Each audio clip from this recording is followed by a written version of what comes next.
Namaskar. Welcome to Camp Shiksha. This particular question is from IIT Advanced 2021 paper and this question is from the section called Inorganic Chemistry. उसमें भी P block और P block में भी आप कहो तो oxygen family sorry nitrogen family में nitrogen आता है, फास्फोरस आता है, फास्फोरस की केमिस्ट्री जहाँ पे पढ़ते हैं वहाँ से ये क्वेश्चन है। तो इस तरह के क्वेश्चन आपके लिए एक तरह से बोनस क्वेश्चन ही हैं, क्योंकि अगर आप थोड़ा सा भी एनसीईआरटी की बुक भी, बहुत बड़ी बुक भी मत पकड़ो, एनसीईआरटी की बुक पकड़ो और उसी से अगर आप इनऑर्गेनिक पी ब्लॉक वगैरह पढ़ के आते हो तो उसी से क्वेश्चन बनाते हो और आप बड़े प्यार से कर लेते हो। ध्यान से सुनिएगा। तो कह रहा है कि upon heating H3PO3 undergoes disproportionation reaction into this and this. तो ये टिपिकल सी रिएक्शन है जो एनसीईआरटी में भी लिखी हुई मिल जाएगी आपको। तो ये होता है H3PO3 अगर आपके पास है, उसको अगर आप हीट करते हो तो डिकम्पोज करता है और डिकम्पोज करने के बाद H3PO4 बनाता है और आपका PH3 बनाता है। बैलेंस करना चाहो तो आप बैलेंस कर सकते हो, यहाँ 4 लगा दो, यहाँ 3 लगा दो। बाकी ये डिस्पोर्शनेशन रिएक्शन है कि नहीं ये आप चेक कर लेना। जैसे कि अगर आपको नजर आएगा ये वाला जो फॉस्फोरस है, दिस फॉस्फोरस इज एक्चुअली क्या, this phosphorus is you can से +3 ऑक्सीडेशन स्टेट। ये +3 ऑक्सीडेशन स्टेट में है।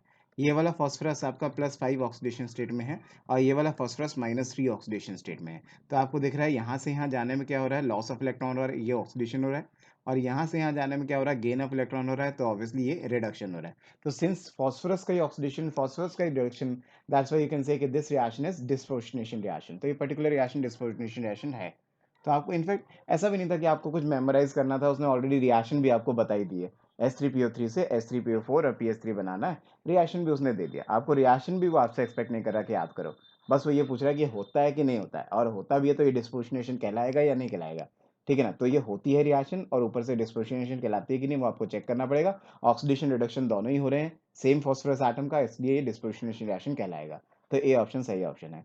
While H3PO3 act as reducing agent, H3PO4 can not. अब मेरी बात सुनो कि अगर आप H3PO4 की बात करो और वहां पे फॉस्फोरस का ऑक्सीडेशन स्टेट निकालो तो वो तो +5 आ गया, और +5 तो इसका मैक्सिमम पॉजिटिव ऑक्सीडेशन स्टेट है, मैक्सिमम पॉजिटिव ऑक्सीडेशन स्टेट है।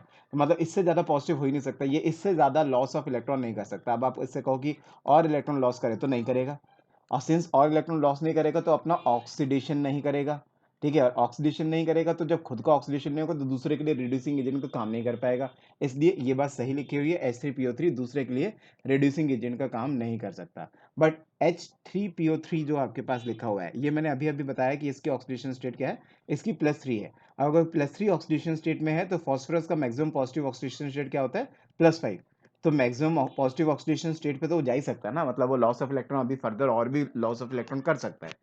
तो अगर वो खुद अपना लॉस ऑफ इलेक्ट्रॉन करेगा तो दूसरे खुद ऑक्सीडेशन करेगा तो दूसरे को रिडक्शन करेगा, तो इसलिए वो अच्छा रिड्यूसिंग एजेंट की तरह काम करेगा।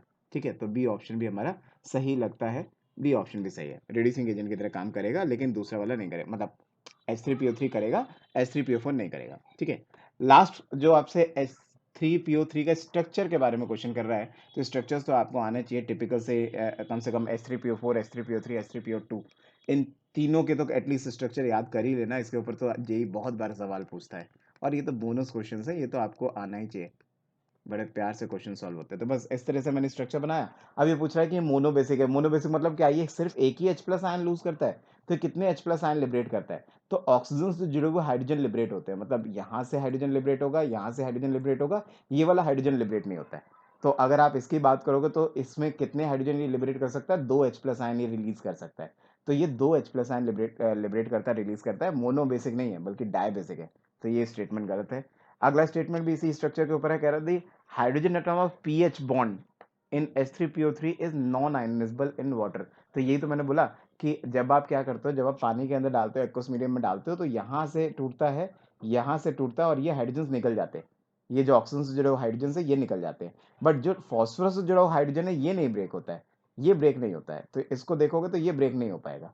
तो क्यों नहीं ब्रेक हो पाएगा, क्योंकि यहाँ पे पोलैरिटी ज़्यादा नहीं है, इलेक्ट्रोनेगेटिव डिफरेंसेस ज़्यादा नहीं है। हाइड्रोजन और फॉस्फोरस की इलेक्ट्रोनेगेटिविटी आप देखोगे, डाटा देखोगे तो ऑलमोस्ट कंपेरेबल सी होती है। तो भाई बॉन्ड तो वो टूटेगा ना जहाँ पे इलेक्ट्रोनेगेटिव डिफरेंसेस होंगे। ये बहुत इलेक्ट्रोनेगेटिव है ऑक्सीजन, और हाइड्रोजन कम इलेक्ट्रोनेगेटिव है, तो इलेक्ट्रोनेगेटिव डिफरेंसेस होंगे तो टूटने के चांसेस है। But almost same he electronegativity के अगर दो एटम हो उनके बीच में बॉन्ड बनाओ तो वो इतनी जल्दी से टूटता नहीं है, जिस वजह से ये बॉन्ड नहीं टूटेगा, ये और ये टूट जाएंगे। ये कह रहा है हाइड्रोजन एटम और दी पीएच बॉन्ड ब्रेक होगा, ब्रेक नहीं होगा। अच्छा ये कह रहा है नहीं होगा, तो सही कह रहा है, नहीं होगा ब्रेक। तो इस हिसाब से देखा जाए तो ऑप्शन नंबर सी गलत आ रहा है, and the correct option for this question must be option number A, B and C। तो A, B and C। Okay, so I hope I helped you. Please subscribe Camp Shiksha. Thank you.